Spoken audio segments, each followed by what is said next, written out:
Hello everyone, welcome to my channel. So friends, एक लंबे इंतज़ार के बाद ईपीएफओ ने ईपीएफओ डबल एसए के स्किल टेस्ट की डेट अनाउंस कर दी है।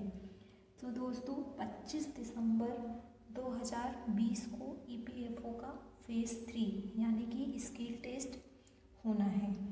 तो फ्रेंड्स, ईपीएफओ ने इसका ऑफिशियल नोटिफिकेशन आज जारी किया है और इसमें साफ बताया है कि 25 दिसंबर 2020 को स्किल टेस्ट होना है। हालांकि ये डेट टेंटेटिव है, लेकिन हम अब पूरी तरीके से इस पर भरोसा कर सकते हैं कि 25 दिसंबर को ही ये स्किल टेस्ट होना है, क्योंकि ऑलरेडी 1 साल हो चुका है मेंस एग्ज़ाम हुए। मेंस एग्ज़ाम लास्ट ईयर 14 नवंबर 2019 को हुआ था, जिसका रिज़ल्ट फेब में आया।